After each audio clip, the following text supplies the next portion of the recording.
The Pittsburgh Pirates have opted high schooler in the MLB Draft in 2024 at pick number 9. Myself and Michael are going to talk about it right now.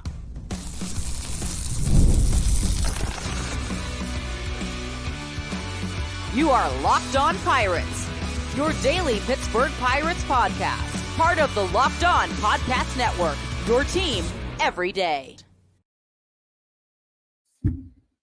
And welcome back, everybody, to the Locked On Pirates podcast here on the Locked On Podcast Network, where it is your team, your Pittsburgh Pirates, every single day. My name is Ethan Smith, bringing you your news, analysis, opinions, and reactions to everything going on in the world of the Pittsburgh Pirates, from a lifelong fan to lifelong fans like yourself. Today's episode is brought to you by Booking.com. Make sure you head to your rival cities this summer, because you never know, you might actually end up liking them.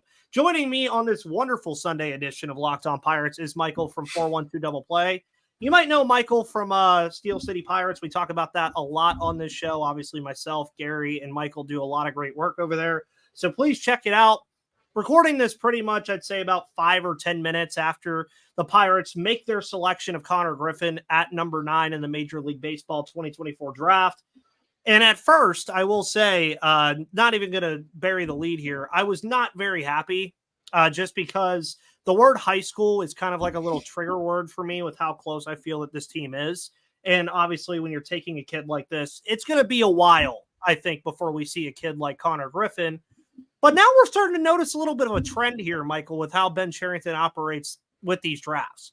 First, you get Henry Davis, college bat. Then you get Termarr Johnson. Then you get Paul Skeens, college pitcher. Now you get Konnor Griffin, who, of course, is a high school bat. So he's went college, high school now in his 4 drafts.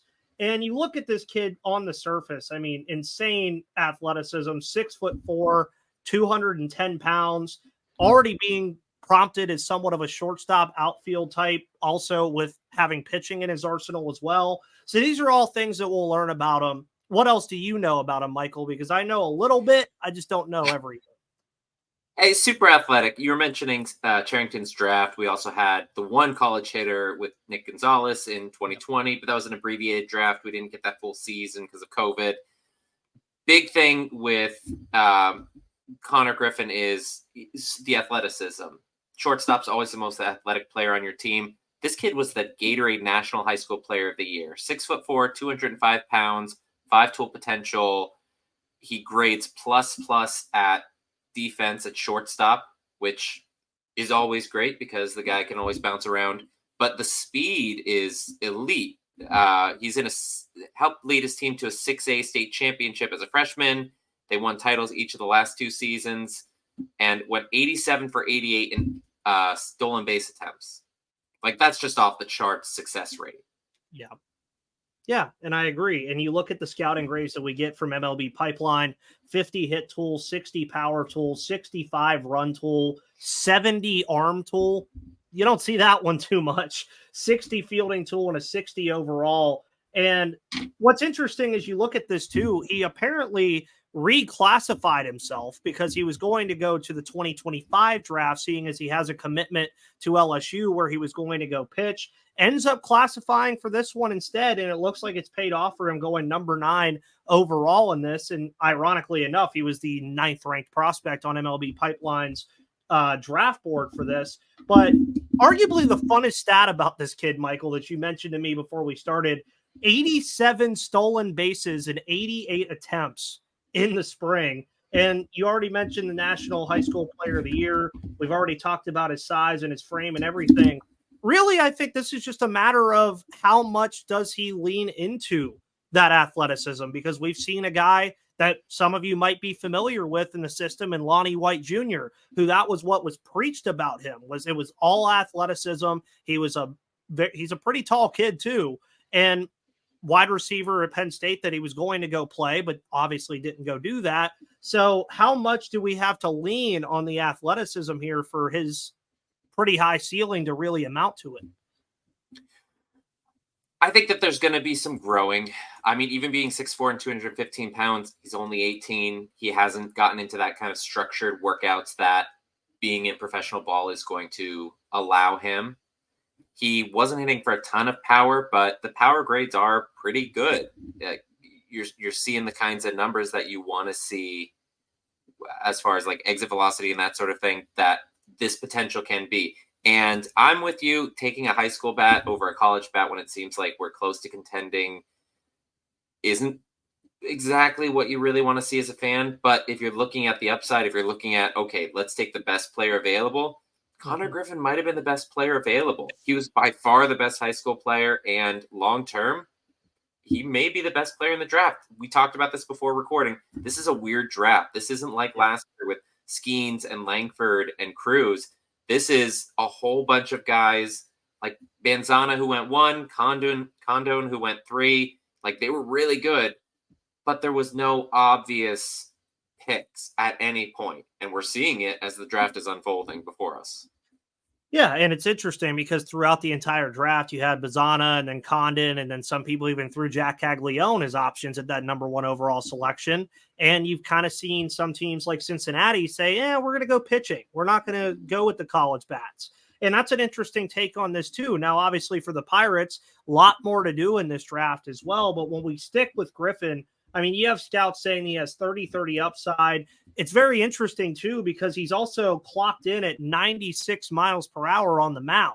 So this is one of those guys that it's really hard. Like, I think a lot of people who might not focus on the draft that much will look at this and see that he was drafted as a shortstop and be like, why are we doing that when you have Sung Chae Chang and Johnson and all these other guys that are in the middle infield? The chances of him truly sticking at shortstop, folks, are probably very minute, especially with how things are going to shake out. But also, this is a kid that it's 2024. The earliest you likely see him, like we're seeing with Termarr Johnson, is about 2 or 3 years after he is drafted. So you're thinking 2027, more than likely 2028 as an expected ETA for this kid. And who's to say it doesn't work out in the same way that we praised Termarr Johnson, and I praised that pick at the time. Now, obviously, this Pirates team was very different, Michael, in 2022 than it is currently right now. But there's a real shot that Termarr comes up here next year, and he was very much the same as Griffin,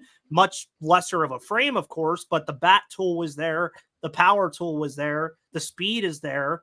Maybe that's what we see from Griffin, and maybe a year down the line, all of a sudden you're looking at this kid and saying, oh my God, he might be the future center fielder of this team by the time he gets up here. Yeah, center field, shortstop. I mean, either way, you've got a really athletic kid who you're going to find a place to play him if he's going to be able to hit. He's shown the capacity to hit for average. Exit velocity, we're seeing like 98 average exit velocity. That's crazy, or maybe that's a max exit velocity on perfect game. But that's the kind of stuff that you're just saying, okay, this is a kid. We're going to keep building on that foundation. And it's still building in the back of your depth because you don't need everybody to come up right now. There's not going to be room for them. So if you have those kind of guys in waiting, potentially they're trade pieces, potentially you trade someone else and he replaces them down the road. But it's not all about building for now. It's about building a consistent bank of players who can be productive for you throughout the next couple of years. Yeah, and it's almost like the Rays model that every team has been trying to kind of remake over the years now, is instead of just drafting college bats or college arms that can come up in a year or two, they take the approach of building kind of those layers that we talk about all the time. Like right now, we have the Paul Skeens, Jared Jones, and Nick Gonzalez layer. Next thing you know, you're going to have the Johnson, Solometo, Chandler layer, and then you have another layer below that. So maybe that's where Griffin fits into that fold and creates his own layer that when he comes up and eventually makes an impact. Now, of course, if that ETA that I mentioned is correct, 2027, that would be my 8th year covering this team on this show. So obviously it'll be a very different time when Konnor Griffin eventually does come up, but obviously you root for the kid. Michael, I have a question though. Is there another route that you would have went outside of Konnor Griffin here? I honestly was expecting James Tibbs out of, I think, Florida, just because he had a background with Cape Cod League. That seemed to be something that, at least early on picks, Charrington was leaning on. And I think he was like a 303, 390, 472 slash line with 6 homers in the league last or this summer. So maybe it was last summer. He's got that kind of talent where you're like, okay, he could probably be at AA by the end of the season. But his ceiling might not be as high as we're seeing with Griffin. And again, it's always a risk when you take a high school player, arm or bat. But sometimes you got to take that risk when the talent's as real as it can be with Griffin. Yeah, and we'll obviously be discussing Konnor Griffin, I'm sure, way down the line as part of our prospect stuff that we always talk about all the time. Folks, thank you for tuning in to Locked On Pirates, as you always do. We're going to discuss the Pirates' victory over the Chicago White Sox on Sunday that led to a series sweep, and the Pirates being 500 at the deadline, next on Locked On Pirates.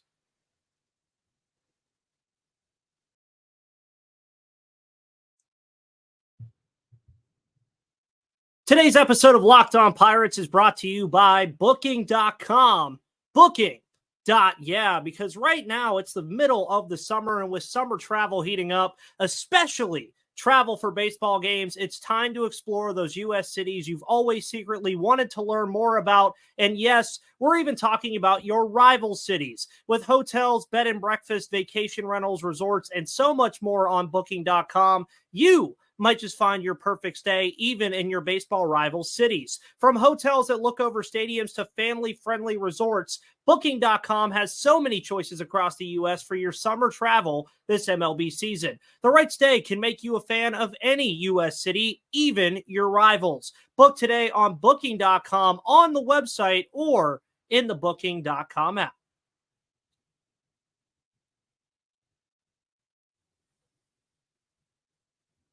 Today's episode is also brought to you by Supply House. Shop Supply House for all of your plumbing, HVAC, and electrical product needs, because you can get supplies from the site that is made for the skilled trades, supplyhouse.com. Supply House is the reliable way to order plumbing, HVAC, and electrical products online, and their easy-to-use website is packed with helpful resources on the latest product info to help you get the job done right. Shop a complete inventory of over 200,000 parts from over 400 top brands and get your order delivered right to your door with fast shipping from coast to coast. Pros in the skilled trades can get a competitive edge by joining SupplyHouse.com's free Trade Master program. Join the thousands of trade pros already benefiting from their free membership at supplyhouse.com/TM and order plumbing, HVAC, and electrical supplies from anywhere with just a few clicks at supplyhouse.com.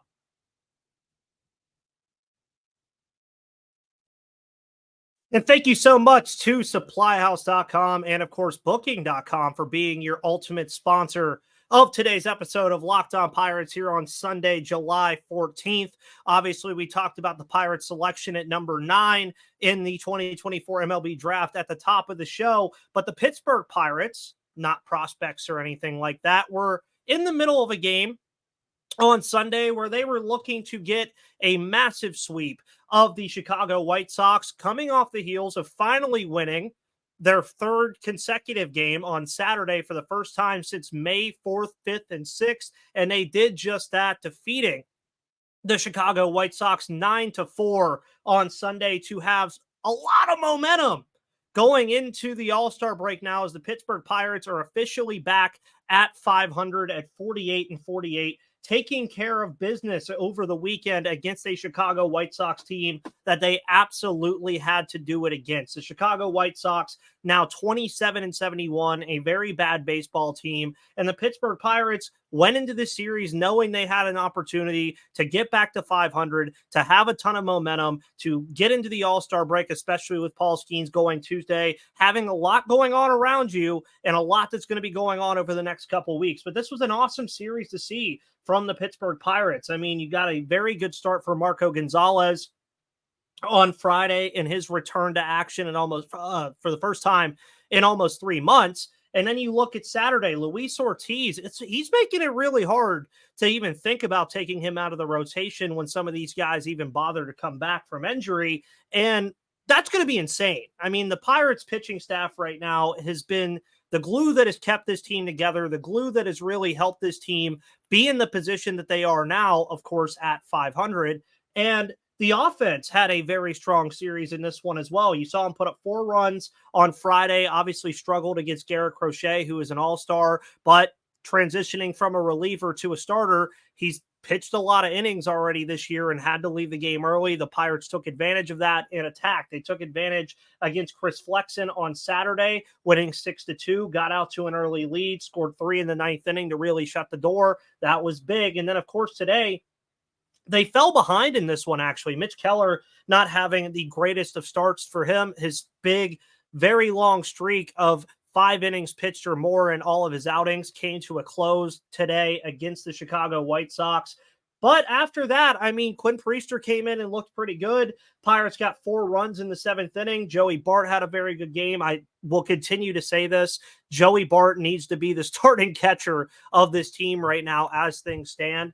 And they found a way to close the door and get a massive sweep. So what does this all mean? What does this mean now that the Pirates end right before the All-Star break with 4 consecutive wins? 5 of their last 6, and I believe 6 of their last 7 actually have been victories now over the Mets, the Brewers, and the Chicago White Sox. They split the New York Mets series.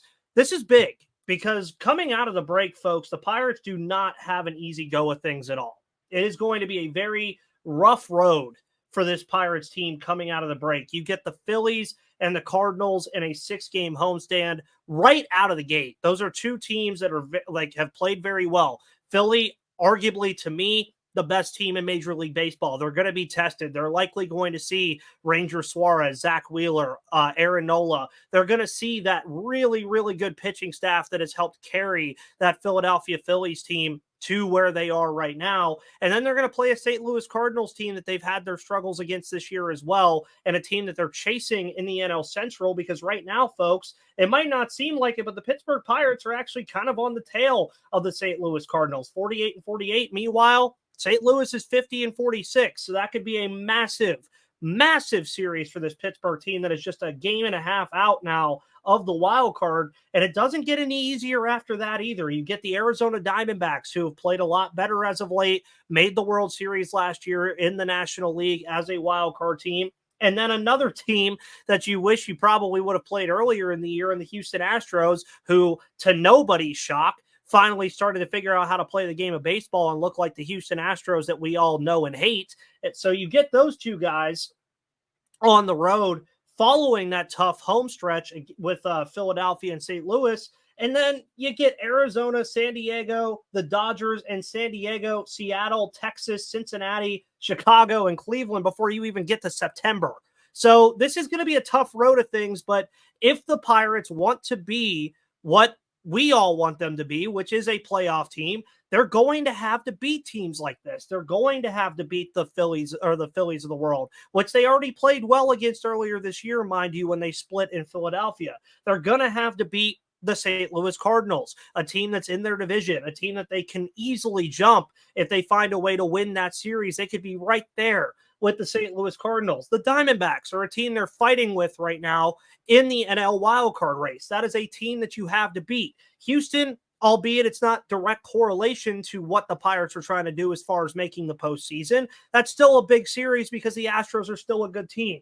Then you have San Diego, another team fully involved in that wild card race. There's a lot of big games coming up, and that's where you would expect the Pirates to hopefully make some moves here, especially with where they put themselves after these 4 consecutive victories, because now when you look at the wild card standings, the Mets are the 3rd wild card team, just behind the St. Louis Cardinals. And then you have Arizona and San Diego. Pittsburgh's right there and has a game and a half advantage on everybody else, including Cincinnati, San Francisco, and Chicago, who I would consider still in the race as well. So the Pirates have put themselves in a very, very good spot, thanks to their pitching, thanks to the offense finally having a fully consistent series against the Chicago White Sox, and obviously take that with a grain of salt. But when you look back at this first half, credit the pitching for keeping the Pirates in this spot, because there were plenty of times where this offense was just putrid and had nothing to do with any of the winning really going on at all. So credit the starting pitching staff through all the turmoil it's been through.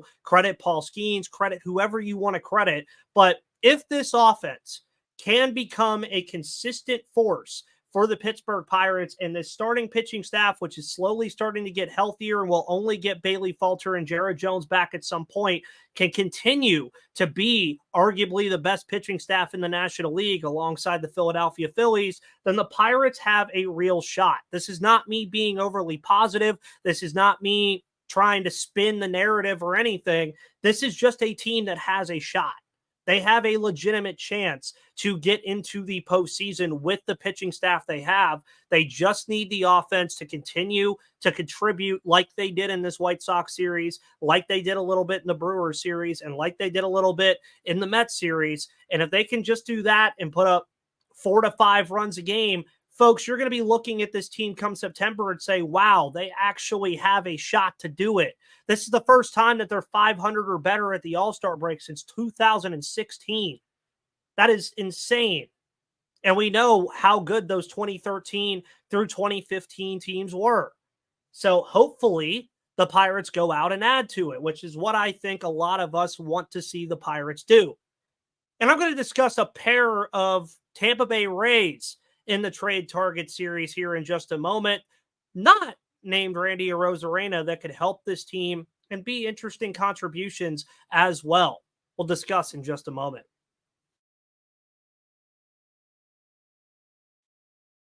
Today's episode is brought to you by Game Time. Download the Game Time app today and use code LOCKEDONMLB for $20 off your first purchase. Terms apply because with killer last-minute deals, all-in prices, views from your seat, and their lowest price guarantee, Game Time takes the guesswork out of buying MLB tickets. Save up to 60% off buying last minute for sports, concerts, comedy, theater, and so much more. You also can get all-in pricing by toggling the feature. It shows you your total upfront with no surprise fees at checkout. You get a panoramic view from your seat in the app before you buy, and your purchase is covered with the most flexible customer service policy in the ticketing industry. I've used Game Time plenty of times to go to PNC Park and meet all of you. So download the Game Time app, create an account, and use code LOCKEDONMLB for $20 off your first purchase. Terms apply. Again, create an account and redeem code LOCKEDONMLB for $20 off, and download Game Time today. Last minute tickets, lowest price guaranteed.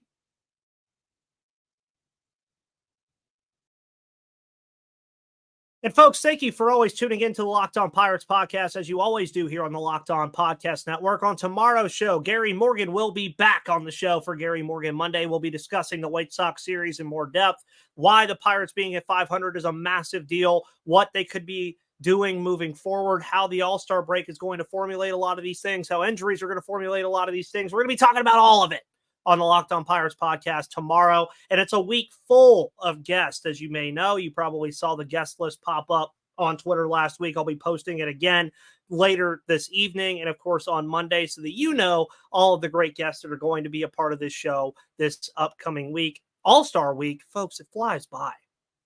It felt like yesterday that we had Michael McHenry on the show talking about Henry Davis prior to the Miami Marlins season opener. And here we are at the All-Star break already, the MLB Draft already. We've had so much happen already in 2024, and this has no doubt been the funnest season that I've had covering this team, because now when you go to the trade deadline, and I've talked about this a lot, that you could see the Pirates likely move on from some of these guys that are on one-year deals, like a Martin Perez, like a Aroldis Chapman, like a Michael A. Taylor. Now, you're not going to get some massive haul from those guys, but you could get something back. We still don't know what the book is going to tell about a guy like Johnny Severino, who they got in the Carlos Santana trade last year. But you're also, I think, going to see this team go out and buy.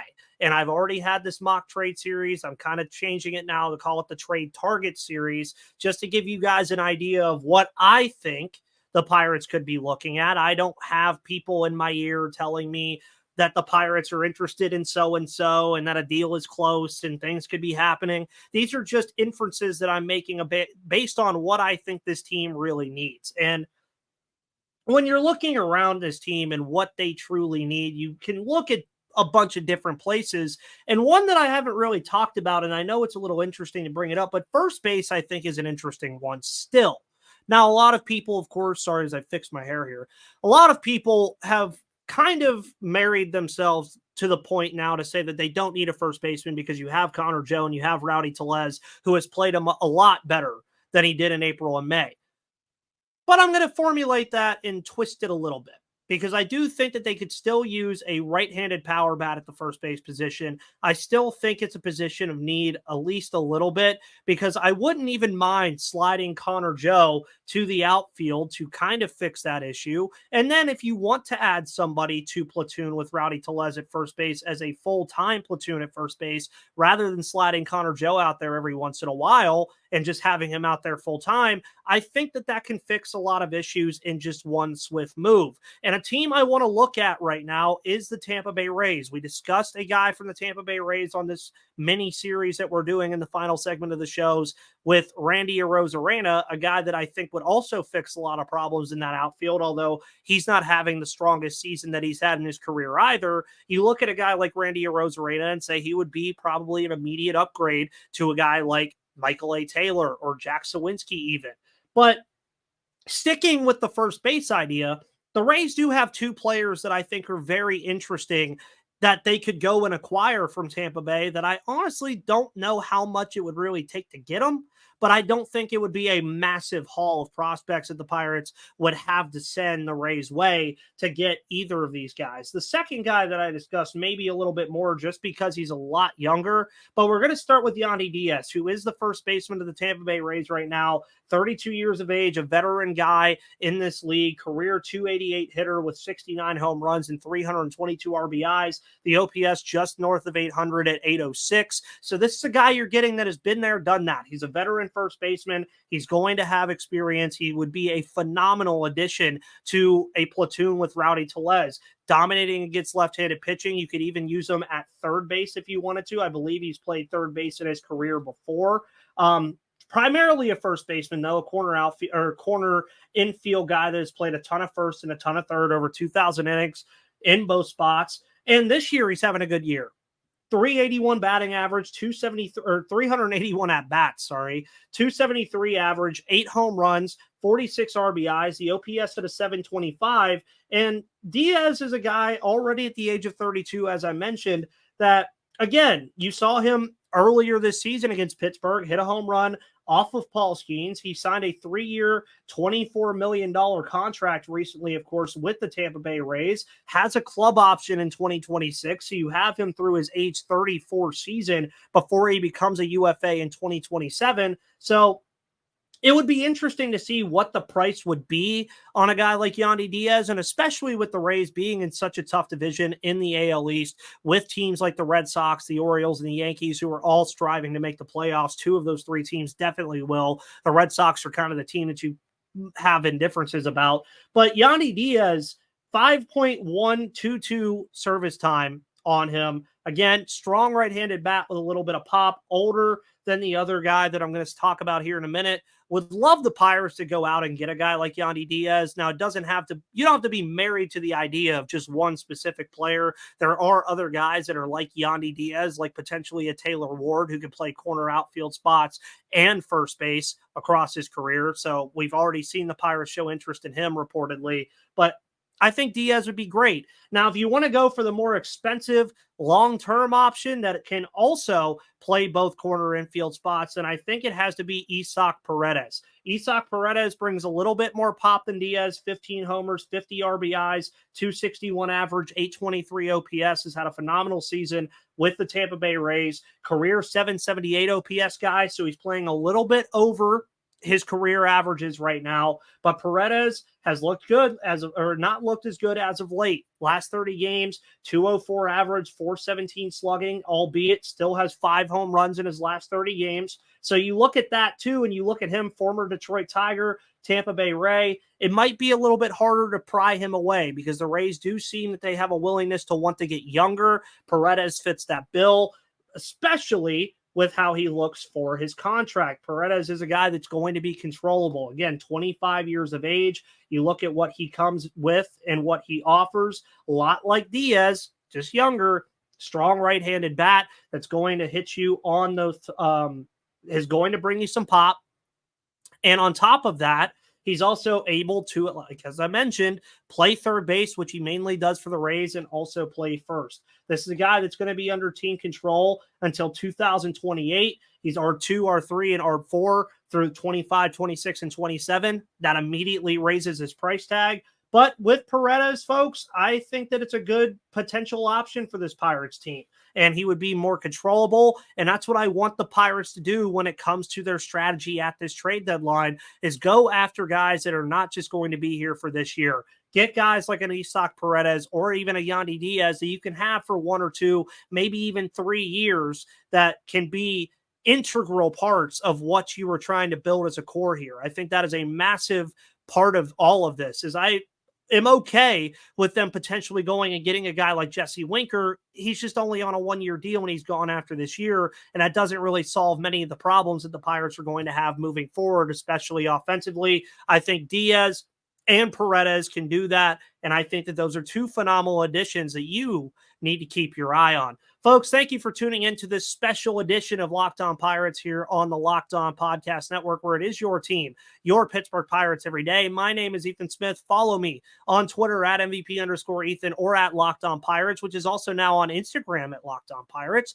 Find the show on YouTube and all of your audio platforms because it comes free and available to you every single day. Check out the Locked On MLB podcast with Paul Francis Sullivan. Check out all the Locked On MLB podcasts across the network, and check out Locked On Sports Today and all of the podcasts this awesome network has to offer. Have a wonderful rest of your Sunday evening. We'll be back with you tomorrow at noon with Gary Morgan. But until then, see you on the flip side.